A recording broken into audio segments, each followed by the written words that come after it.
Gang stalking is literally having people create a parallel reality to yours inside your imagination. When you are connected, you are literally lost in thought, and your mind is continuously bombarding you with thoughts of gang stalking. The truth is that gang stalking is the manipulation of an individual's imagination via actual gang stalking. That might not make sense right now, but stay and watch the video in order for you to understand the most secret aspects of gang stalking.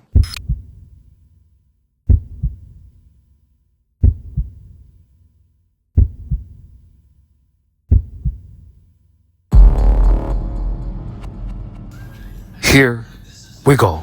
The information that I am about to disclose to you took me about 2 years to understand, because it was only when I was employed at O'Reilly Auto Parts that gang stalkers, or in this case, my coworkers, had access to me. Being 8 hours surrounded by people that are trying to push this narrative into your mind is actually a very effective way of making someone feel like they are going insane. The truth is that in gang stalking, it is not permanent. Perceptions will rewrite themselves, and in a matter of weeks, you will be back to reality. Let me explain this to you. Gang stalking is all conditioning, but what you need to understand is that it is your imagination that is conditioned. Let me give you an example. I'm gonna give you the clearest example I can think of. So imagine that you are in a house filled with gays, and the gays are really queenie and they all say the word ew a lot. Assume that. And let's assume that I fucking hate your guts.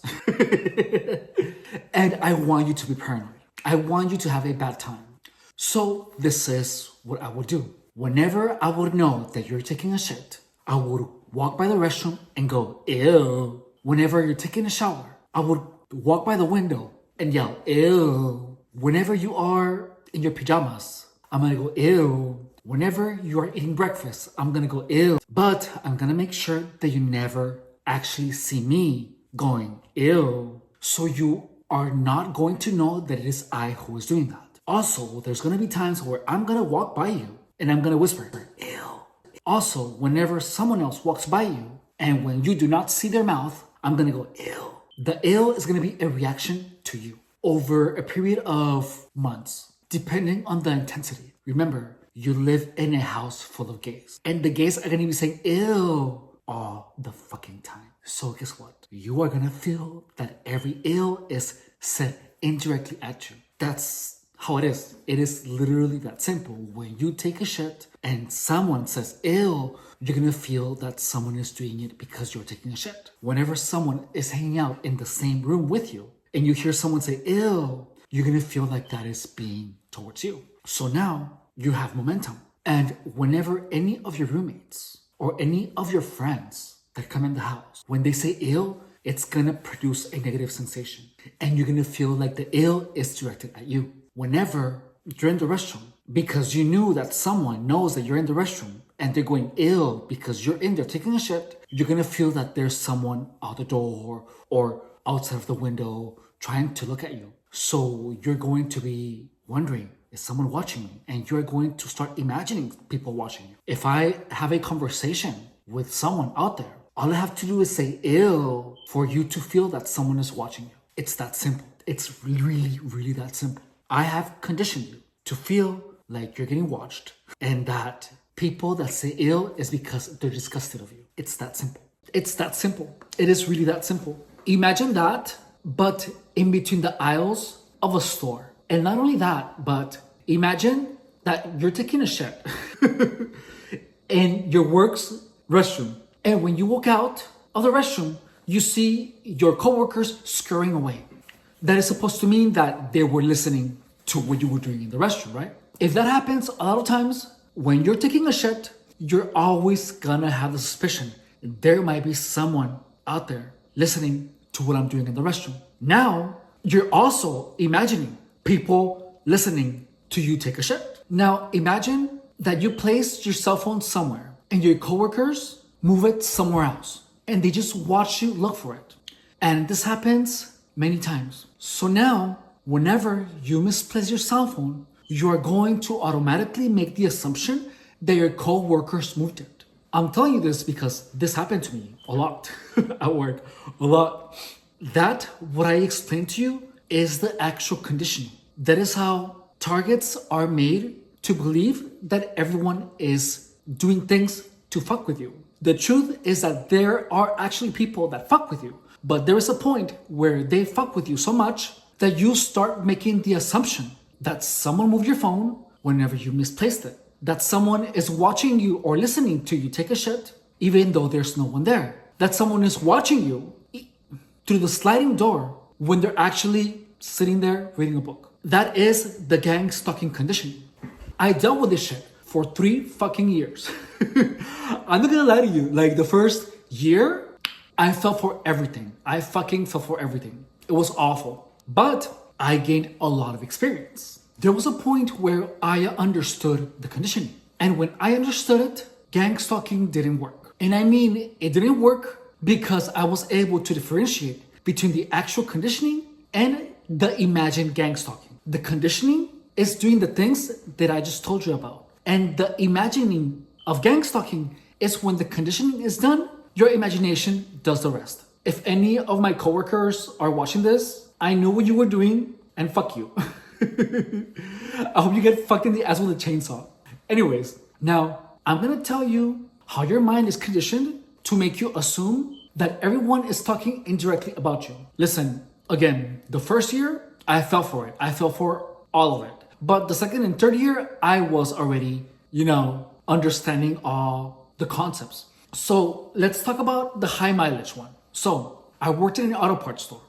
Therefore, we have products that are for high mileage vehicles. So many times, someone is gonna say high mileage, but it's gonna look at you like if they're calling you high mileage.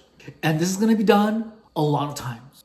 So then, because I work in an auto parts store, guess what? People are gonna be using the word high mileage to refer to a high mileage product. But because I had been harassed so many times with the word high mileage, I am gonna assume that that word is intended to be an insult to me. The funny thing is that because I was so used to hear it like high mileage, even though the person was saying high mileage with a normal voice, your mind is gonna modulate it to make it sound heavier than it actually is. And I'm telling you because I experienced it. I recorded the actual voice, how it was being said, and it sounded like it was normal everyday conversation. However, I heard it like high mileage. So the conditioning is gonna affect your actual auditory perception of words. Like you will literally hear the accent, even though the person didn't say it. That was the craziest thing about the whole gang stalking experience, was that your mind makes the gang stalking real because you imagine that is actually gang stalking. So your mind fills in the gaps between reality and between gang stalking. So all of that is a literal conditioning of your mind and of your imagination. And I'm gonna tell you one thing. The only time that gang stalking is not gonna work at all is if you are very, very, very rested. If you're tired because of work, because of the gym, if you didn't sleep enough, whatever it is, gang stalking is gonna be worst. But let me tell you, gang stalking still works your imagination even when you're sober, even when you're not using any drugs, and even when you're well rested. But if you're tired or if you're high or anything, it's gonna be a lot worse. If you're getting gang stalked, you're gonna notice that there's times where you are feeling better, that you're getting out of it. And then all of a sudden, it starts again and it gets heavy again. That is because your perceptions go back to normal naturally. But then you have to be reconditioned, but only if you do not know the truth. When you know the truth, when you know how the actual conditioning is done, you can actually overcome it. And you overcome it by not allowing your imagination to imagine people outside the door. You don't imagine them trying to hear what you're doing in the restroom. You do what I did. You imagine them finger banging their pussy. If I had a suspicion that there was someone out there, I imagined them finger banging their pussy. And it worked. That is why I know that gang stalking works your imagination. Because the moment that you stop imagining gang stalkers, the gang stalking stops. The last 2 years of the memories that I have of my workplace, they're literally memories of my coworkers finger banging their pussy, rolling on the floor, voguing, and dancing. That's it. That is why I can tell you that gang stalking is a conditioning of your imagination. That's all I have to say for this video. Thank you so much for watching. Bye.